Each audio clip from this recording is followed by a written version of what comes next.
Okay, in this video I will be going over the definite integral and how to use the trapezoidal rule to find the definite integral based on a table of values. So over here, notice I have velocity and time. What I've done is I've made a graph of the velocity values as the y-axis and the time values as the x-axis. Okay, so the definite integral, just to review, is basically the area underneath the curve. Over here is basically reflecting our data values up here, and in order to find the total distance traveled over the duration of 9 seconds, from 0 seconds to 9 seconds, we'd have to find the area underneath the curve. So what we can do is divide the curve into 3 different sections, and we have our 3 sections here. So as you know, the area of a trapezoid can be expressed as 1/2 B1 plus B2 times H.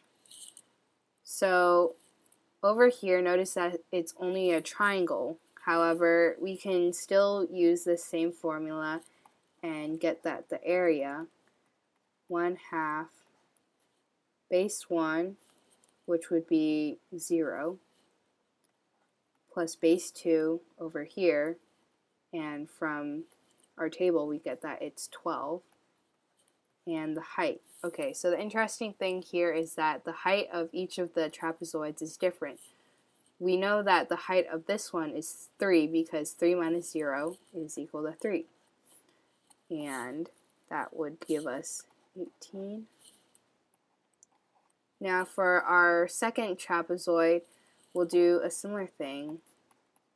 And we have the base is equal to 12, and then the second base is equal to 25. And our height over here would be 4 minus 3, which is equal to 1. And this gives us 18.5.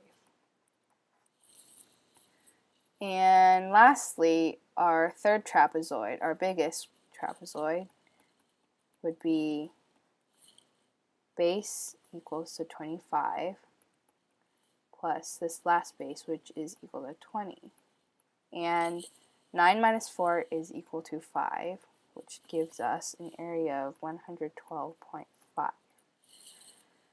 So this, when we add these 3 values together, we will get the total area of each of these 3 trapezoids.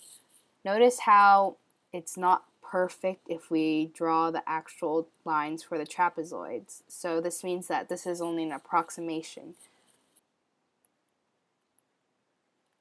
So our approximation shows that the area underneath this curve from x equals to 0 to x equals to 9 is equal to 149. Now to find our units, we will do feet over seconds times seconds, which is equal to feet. And that is our approximation of the area underneath this curve.